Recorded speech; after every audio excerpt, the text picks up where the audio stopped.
Highs நான் ஜொசோனா.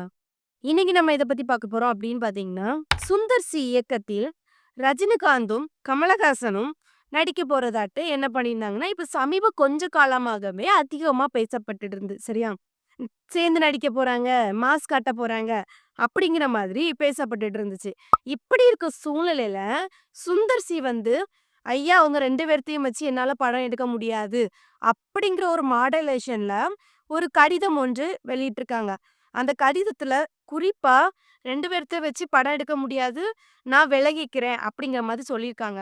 சரி இது மட்டும் தான் சொன்னாங்களா? வேற என்னலாம் சொல்லியிருக்காங்க அப்படின்னு பார்த்து, ஃபுல் டீட்டெயிலா நம்ம இந்த வீடியோல பார்க்க போறோம். இந்த வீடியோக்குள்ள போறதுக்கு முன்னாடி, இந்த வீடியோ பத்தின கருத்து ஏதாவது உங்களுக்கு இருந்துச்சுன்னா, தாராளமா கமெண்ட்ல சொல்லுங்க. ஏன்னா உங்களுடைய கமெண்ட்ட பார்த்துட்டு, நாங்க நெக்ஸ்ட் வீடியோ இன்னும் பெஸ்ட்டா எடுக்கிறதுக்கு யூஸ்ஃபுல்லா இருக்கும். வாங்க வீடியோக்குள்ள போய் பார்த்து தெரிஞ்சுக்கலாம்.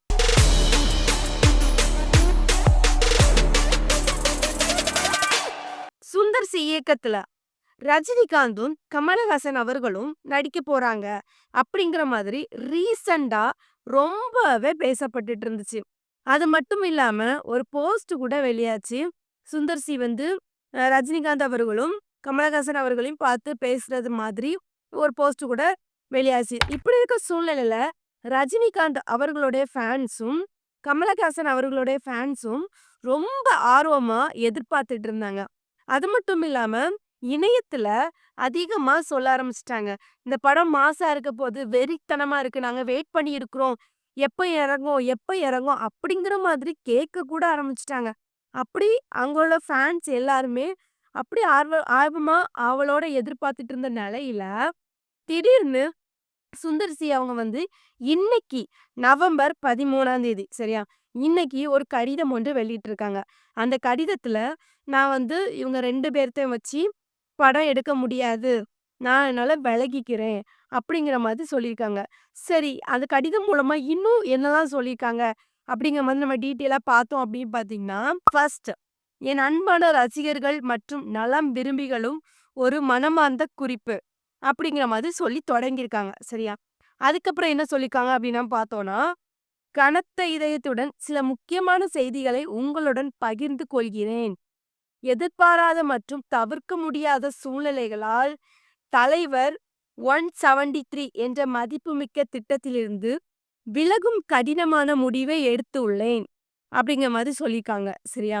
புகழ்பெற்ற சூப்பர் ஸ்டார் திரு ரஜினிகாந்த் அவர் நடிக்கும் இந்த முயற்சி புகழ்பெற்ற உலநாயகன் திரு கமலஹாசன் அவர் தயாரிப்பில் எனக்கு ஒரு கனவு நனவாகும் அப்படிங்கிற மாதிரி சொல்லியிருக்காங்க. அதாவது சுந்தர் சி வந்து இத வந்து நாங்க எடுக்கணும். ரொம்ப ஆர்வமா இருந்தேனா, ஆனா பட் என்னால தவிர்க்க முடியாத ஒரு சில காரணத்தினால நான் விலகுறேன். அப்படிங்கிற மாதிரி சொல்லியிருக்காங்க. சரியா? அதுக்கப்புறம் என்ன சொல்லியிருக்காங்க அப்படின்னு பார்த்தீங்கன்னா, வாழ்க்கையில் நமக்காக வகுக்கப்பட்ட பாதையை நாம் பின்பற்ற வேண்டிய தருணங்கள் உள்ளன. அது நம் கனவுகளிலிருந்து வேறுபட்டாலும் கூட, இந்த 2 சின்னங்களுடனான எனது தொடர்பு நீண்ட காலம் பழமையானது. நான் எப்போதும் அவர்களை மிக உயர்ந்த மதிப்பில் வைத்திருப்பேன். கடந்த சில நாட்களாக நாங்கள் பகிர்ந்து கொண்ட சிறப்பு தருணங்கள் எனக்கு என்றென்றும் போற்றப்படும். அவை எனக்கு விலைமதிப்பற்ற பாடங்களை கற்றுக் கொடுத்தன. மேலும் நான் முன்னேறும்போது அவர்களின் உத்வேகத்தையும், ஞானத்தையும் தொடர்ந்து தேடுவேன். அப்படிங்கிற மாதிரி ஒரு சில கருத்துக்களும் வந்து முன் வச்சிருக்காங்க.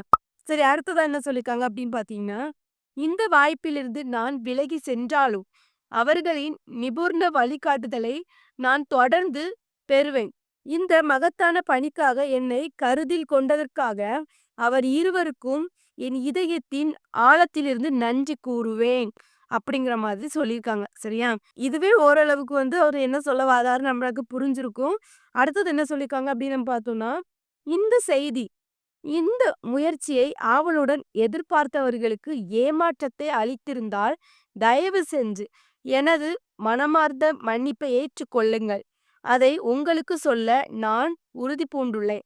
மேலும் உங்கள் உற்சாகத்தை உயர்த்தும் பொழுதுபோக்குகளை தொடர்ந்து உங்களுக்கு வழங்குவேன் என்று உறுதியளிக்கிறேன். அப்படிங்கிற மாதிரி சொல்லியிருக்காங்க. அதாவது உங்களுக்கு புரியும்படி சொல்லணும் அப்படின்னு பார்த்தீங்கன்னா, ரஜினிகாந்த் அவர்களும், கமலஹாசன் அவர்களும் சேர்ந்து நடிக்க போறாங்க அப்படிங்கிற மாதிரி தகவல் தெரிவிச்சோனே எல்லாருமே ரொம்பவே உற்சாகமா பேசப்பட்டுட்டு இருந்தாங்க. சரியா? ஏன் அதுவும் சுந்தர் சி இயக்கத்துல நடிக்க போறாங்க அப்படிங்கிற மாரி சொல்லும்போது, இன்னும் எல்லாருமே ஆவலோட இருந்தாங்க.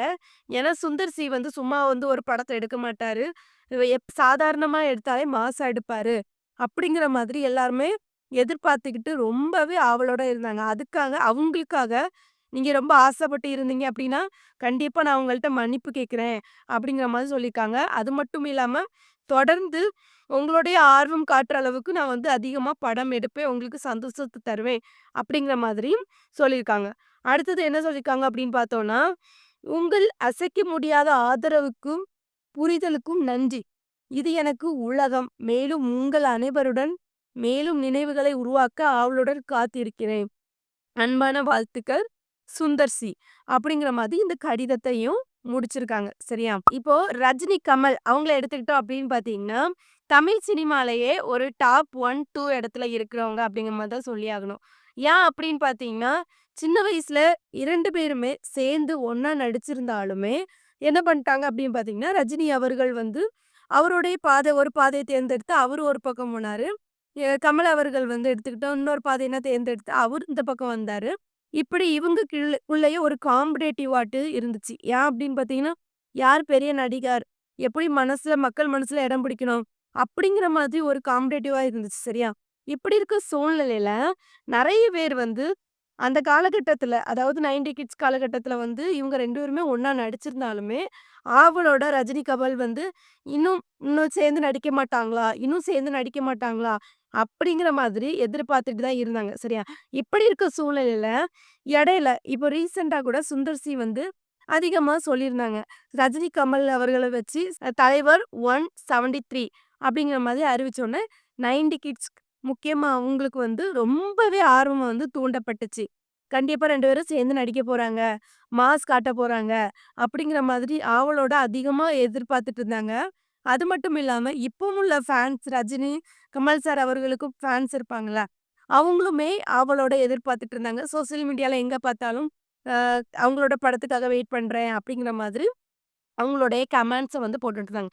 சரி, இதுக்கு முன்னாடி ரஜினி அவர்களும், கமல் அவர்களும் சேர்ந்து என்னென்ன படங்கள் நடிச்சிருந்தாங்க அப்படின்னு பார்த்தீங்கன்னா, ஒரு குறிப்பிட்ட சில படங்கள் அப்படி பார்ப்போம். பார்த்தீங்கன்னா, 3 முடிச்சு, அவர்கள், 16 வயது நிலை, ஆடு புலி ஆட்டம், அப்புறம் இளமை ஊஞ்சல் ஆடுகிறது, அவள் அப்படிதான், தப்பு தாளங்கள் அப்படிங்கிற மாதிரி பல படங்கள் வந்து நடிச்சிருக்காங்க. கிட்டத்தட்ட ஒரு 14 படங்கள் கிட்ட சேர்ந்து நடிச்சிருக்காங்க. சரியா? ஏன்னா, அப்போ வந்து அவங்க ரொம்ப ஒண்ணும் ஃபேமஸ் கிடையாது. ஸ்டார்ட்டிங் ஒரு ஃபேமஸோட ஸ்டார்ட்டிங்ல தான் சேர்ந்து நடிச்சிருப்பாங்க. ரொம்ப ஃபேமஸ் ஆனதுக்கப்புறம் வந்து, இவங்க 2 பேருமே சேர்ந்து நடிக்கல. இப்போ வந்து 2 வெறும் சேர்ந்து நடிக்கிறது வந்து மக்கள் மனசுல ரொம்ப ஆர்வத்த வந்து தூண்டப்பட்டுச்சு சரியா?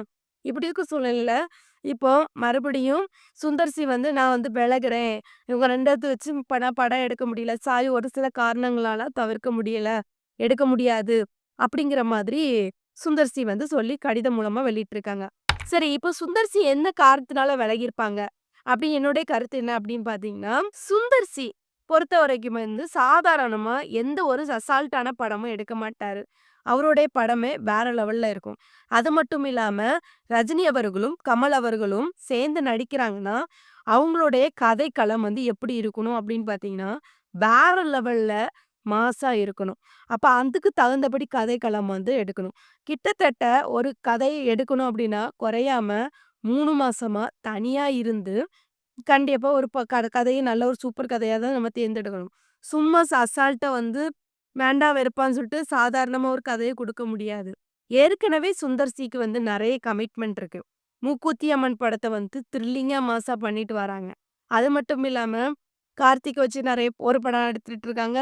இவ நெறைய ஒரு சில படங்கள்ல வந்து கமிட்மெண்ட் போட்டுருக்காங்க. இப்படி இருக்க சூழ்நிலையில, ரஜினியும், கமலையும் வச்சு எடுக்க போறேன் அப்படிங்கிற மாதிரி சொல்லியிருந்தாங்க. சரி எப்படிதான் பண்ண போறாரு? அப்படிங்கிற மாதிரி பார்த்துட்டு இருக்க சூழ்நிலையில, நான் வந்து இந்த படத்த வந்து விலகுறேன். இவங்கள வச்சு எடுக்கல. அப்படிங்கிற மாதிரி சுந்தர் சியும் வந்து சொல்லியிருக்காங்க. சுந்தர் சிய பொறுத்தவரைக்கும் எந்த படமா இருந்தாலும் மாஸா இருக்கணும், அழகா இருக்கணும், மக்கள என்டர்டெயின் பண்ணணும். அவருடைய குறிக்கோளாவே இருக்கும். சும்மா வந்து ஏனா தானாமா பண்ண முடியாது. ஏற்கனவே உள்ள படங்கள் வந்து எப்போ ரிலீஸ் ஆகும்? எப்போ ரிலீஸ் ஆகும்? அப்படிங்கிற மாதிரி மக்கள் ரொம்ப ஆர்வத்துல, எதிர்பார்ப்புல இருக்காங்க. சரியா? அதுக்குமே விடை தெரியாத இருக்க சூழ்நிலையில, திடீர்னு சுந்தர் சி வந்து இந்த மாதிரி ஒரு லெட்டர் மூலமா நான் விலகுறேன் அப்படிங்கிற மாரி சொல்றாங்க.